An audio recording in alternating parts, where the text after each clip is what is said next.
Hello everyone, कैसे हो आप सभी लोग। आई होप आप सभी लोग बहुत अच्छे होंगे। आज की इस वीडियो में हम बात करने वाले एक ऐसी जॉब के बारे में जिसके पर्क्स, बेनिफिट्स, सैलरी ये लगभग एसएससी सीजीएल से जो भी आपको पोस्ट मिलती है उनके बराबर होती है, लेकिन लोगों को इसके बारे में इतना आइडिया नहीं होता, इसीलिए ये एसएससी की सबसे अंडररेटेड जॉब है। तो हम बात कर रहे हैं इस वीडियो में SSC stenographer grade C and grade D की पोस्ट के बारे में, जिसका नोटिफिकेशन अभी एसएससी ने 6 जून 2025 को जारी किया था। तो इस वीडियो में हम देखने वाले हैं इसके बारे में सब कुछ। Stenographer grade C grade D के बारे में आपको जो भी पता होना चाहिए, मैंने इस वीडियो में सब कुछ कवर करने की कोशिश की है। तो इस वीडियो में हम क्या क्या देखने वाले हैं, इसमें हम सबसे पहले देखेंगे कौन कौन इसके लिए एलिजिबल है, कौन कौन इसके लिए अप्लाई कर सकते हैं, इसका एग्ज़ाम पैटर्न, इसका रोल क्या होता है, इसमें ग्रेड सी ग्रेड डी को क्या काम करना होता है, कितना उन पे वर्क प्रेशर होता है, लोकेशन, पोस्टिंग की लोकेशन इनकी क्या होती है, कैसे इनके प्रमोशंस होते हैं और इनमें इन पोस्ट पे उनको क्या क्या सैलरी मिलती है। तो चलिए हम आगे बढ़ते हैं। तो सबसे पहले इसमें देखिए, जो भी 12th पास कैंडिडेट है, जिन्होंने 12th पास की है, वो इस पोस्ट के लिए अप्लाई करने के लिए एलिजिबल है। इसके बाद में आपका एक एग्ज़ाम होता है जिसके एग्ज़ाम पैटर्न के बारे में हम नेक्स्ट स्लाइड में बात करेंगे। इसके अलावा आपका एक स्टेनोग्राफी स्किल टेस्ट होता है। ये एक टाइपिंग टेस्ट है, एक टाइपिंग टेस्ट की तरह ही है, नॉट एग्जैक्टली टाइपिंग टेस्ट। तो जो ये स्टेनोग्राफर स्किल टेस्ट होता है ना, इसमें आप इंग्लिश और हिंदी किसी भी लैंग्वेज को चूज़ कर सकते हो। ये आप एप्लीकेशन फॉर्म भरते टाइम आपको चूज़ करनी होती है। इसमें जो स्टेनोग्राफर ग्रेड है, ग्रेड सी है, उसके लिए आपको जो स्पीड चाहिए होती है स्टेनोग्राफी की, वो 100 वर्ड्स पर मिनट की चाहिए होती है, जबकि ग्रेड डी के लिए 80 वर्ड्स पर मिनट की आपको स्पीड चाहिए होती है। एज लिमिट की अगर हम इसमें बात करें तो ग्रेड सी के लिए एज लिमिट होती है 18 to 30 ईयर्स और ग्रेड डी के लिए 18 to 27 ईयर्स। ये अनरिजर्व कैटेगरी के लिए एज लिमिट है। इसके अलावा इसमें मैं एक बात और मेंशन करना चाहती हूँ, स्टेनोग्राफी स्किल टेस्ट के बारे में अगर आपने देखा होगा तो नोटिफिकेशन में लिखा होता है कि आपका जब प्रोबेशन का कंफर्मेशन होता है तो उसके लिए ये ज़रूरी है कि आप स्टेनोग्राफी स्किल टेस्ट आपको दोनों लैंग्वेज में आए।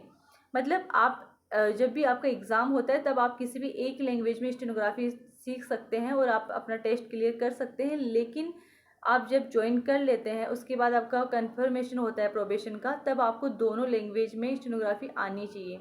लेकिन एक बात मैं आपको बता दूं कि जैसे मिनिस्ट्री ऑफ एक्सटर्नल अफेयर्स है, यहाँ पे अगर आपकी पोस्टिंग होती है तो आपके लिए कंपलसरी है कि आपको जो स्टेनोग्राफी आती है वो इंग्लिश में होनी चाहिए। हिंदी में आती है तो आपको इंग्लिश में सीखना होगा, क्योंकि यहाँ पे जो आपकी पोस्टिंग होती है वो आईएफएस ऑफिसर्स के साथ होती है, तो वहाँ पे आपको इंग्लिश में ही सब कुछ करना होता है। इसलिए यहाँ पे जो इंग्लिश में स्टेनोग्राफी है वो कंपलसरी है। लेकिन और जो भी मिनिस्ट्रीज़ हैं, लगभग इलेक्शन कमीशन ऑफ इंडिया में भी ऐसा होता है, उसके अलावा और जो भी मिनिस्ट्रीज़ हैं, डीओपीटी है या फिर और कोई भी मिनिस्ट्री है, उनमें आपको किसी भी लैंग्वेज में अगर स्टेनोग्राफी आती है कोई भी इश्यू आपको नहीं होता है। और इसको जो नोटिफिकेशन में दिया हुआ जो रूल है इसको फॉलो नहीं किया जाता है। तो इस बात के लिए आपको टेंशन फ्री रहना है, आप किसी भी लैंग्वेज में स्टेनोग्राफी सीख सकते हैं। इसके बाद हम नेक्स्ट स्लाइड पे चलते हैं तो देखते हैं हम इसका एग्ज़ाम पैटर्न। इसमें 3 सब्जेक्ट आते हैं, आपके रीजनिंग आती है, जीके आता है और इंग्लिश लैंग्वेज आती है। इंग्लिश लैंग्वेज का जो इसमें लेवल होता है वो सीजीएल, एसएससी सीजीएल के कंपेरिजन में थोड़ा अच्छा इसमें लेवल आता है। उसके अलावा रीजनिंग और जीके का लेवल वो ही रहता है। 2 आवर्स इसमें आपको मिलते हैं, 1 मार्क 1 क्वेश्चन और 0.25 मार्क्स की इसमें नेगेटिव मार्किंग होती है। तो इसमें मैथ्स नहीं आता है, तो जिनको भी मैथ्स से डर लगता है उनके लिए बहुत अच्छी जॉब अपॉर्चुनिटी है, तो आप इसके लिए तैयारी कर सकते हैं। उसके बाद नेक्स्ट स्लाइड में हम देखते हैं कि इनका काम क्या होता है। स्टेनोग्राफर में 2 ग्रेड होते हैं, सी और डी।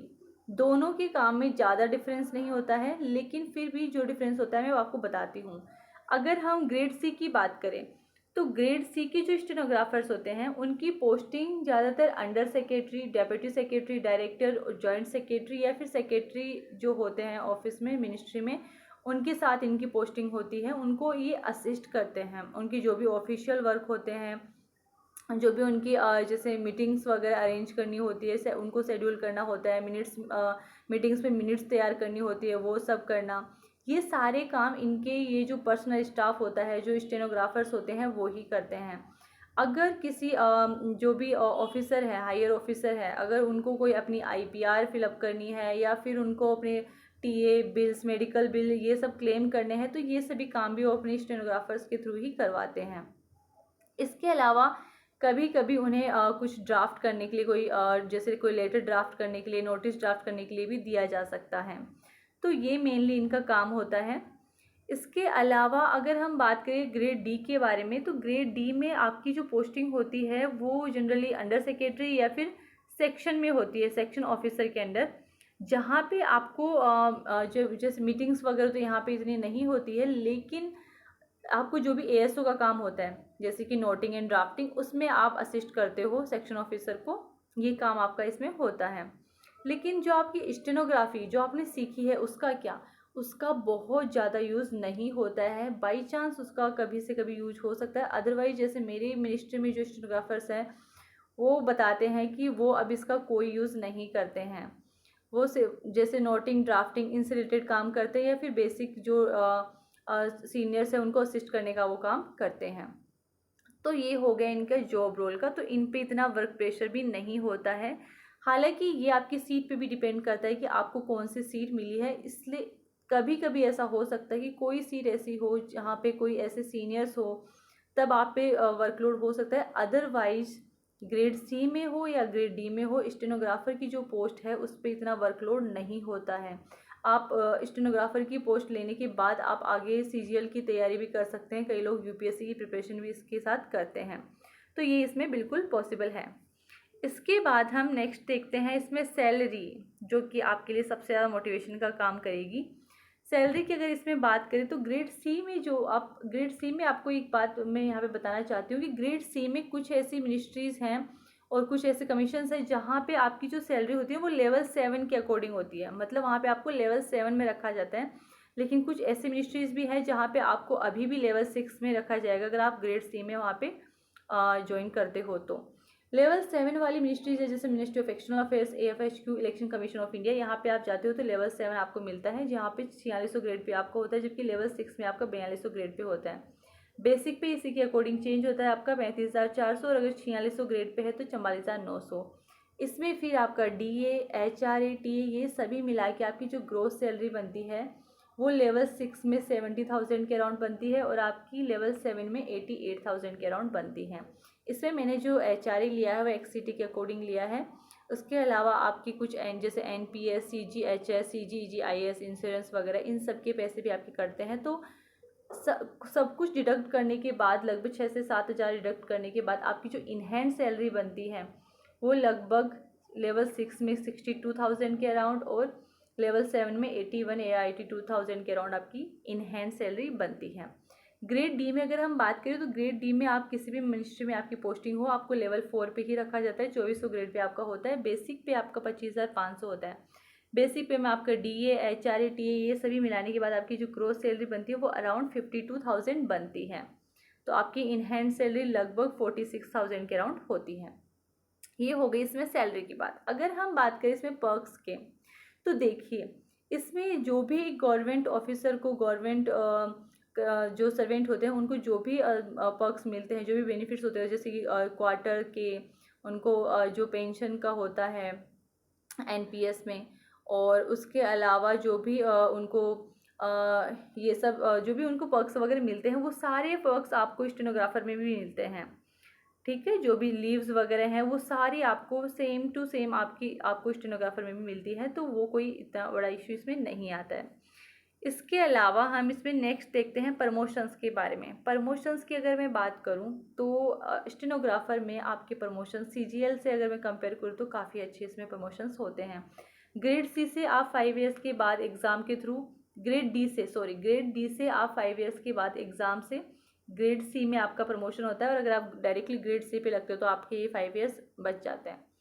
इसके बाद ग्रेड सी से आपका फिर से एग्ज़ाम के थ्रू आप पर्सनल असिस्टेंट बनते हैं। उसके बाद फिर से आपका डिपार्टमेंटल एग्ज़ाम होता है 5 ईयर्स के बाद, उससे आप पर्सनल सेक्रेटरी बनते हैं। पर्सनल सेक्रेटरी बनने के बाद आपका कोई भी एग्ज़ाम नहीं होता है, इसके बाद आपका जो भी प्रमोशन होगा वो सीनियरिटी बेसिस पे होता है। तो पीएस के बाद आप प्रिंसिपल प्राइवेट सेक्रेटरी बनते हो, जैसे पीपीएस, उसके बाद सीनियर पीपीएस, उसके बाद प्रिंसिपल स्टाफ ऑफिसर। जो प्रिंसिपल स्टाफ ऑफिसर होते हैं ना, वो लोग डायरेक्टली मिनिस्टर के साथ काम करते हैं, वो मिनिस्ट्री के स्टाफ होते हैं। तो ये चीज़ इसमें काफ़ी अच्छी होती है। इसमें एक और अच्छी चीज़ है स्टेनोग्राफर में कि इसमें आपकी जो, जैसे आप जब पीए से जब पीए पीएस पीपीएस सीनियर पीपीएससी बनते हो ना, तो आपको सेक्रेटरी के साथ, जॉइंट सेक्रेटरी के साथ, ये जो हायर ऑफिसर्स होते हैं ना, इनके साथ काम करने का मौका मिलता है। तो इनके साथ काम जब आप करते हो तो आपका एक अलग ही रुतबा होता है। तो ये इसमें अच्छी बात है। प्रमोशंस इसमें स्पीड और जो भी जॉब है एसएससी में, उनसे उनके कंपैरिजन में इसमें प्रमोशंस अच्छे होते हैं, फास्टर होते हैं। इसके अलावा हम बात करें जब पोस्टिंग की, तो आप स्टेनोग्राफर ग्रेड सी और स्टेनोग्राफर ग्रेड डी दोनों में से अगर किसी भी पोस्ट पे आप ज्वाइन करते हो, तो आपकी जो पोस्टिंग होती है वो सेंट्रल गवर्नमेंट मिनिस्ट्रीज़ में, डिपार्टमेंट में, या फिर इनके सबऑर्डिनेट ऑफिस, अटैच्ड ऑफिस, यहाँ पे आपकी पोस्टिंग होती है। स्टेनोग्राफर ग्रेड सी में आपकी जो पोस्टिंग है वो दिल्ली या आउटसाइड दिल्ली भी हो सकती है। मेनली दिल्ली में होती है, लेकिन आउटसाइड दिल्ली भी पॉसिबल है। स्टेनो डी में भी आपकी आउटसाइड दिल्ली और दिल्ली दोनों पॉसिबल है। तो ऑल इंडिया इनकी पोस्टिंग है, तो आपकी पोस्टिंग इनमें से कहीं पे भी हो सकती है। तो ये हो गई इसमें पोस्टिंग की बात। तो मैंने इस वीडियो में ट्राई किया है कि सारे जो भी पॉइंट्स है मैं इसमें कवर कर दूँ। इसके अलावा भी अगर आपका कोई भी डाउट इस पोस्ट के रिगार्डिंग हो तो आप मुझे कमेंट सेक्शन में कमेंट कर सकते हैं। Thank you.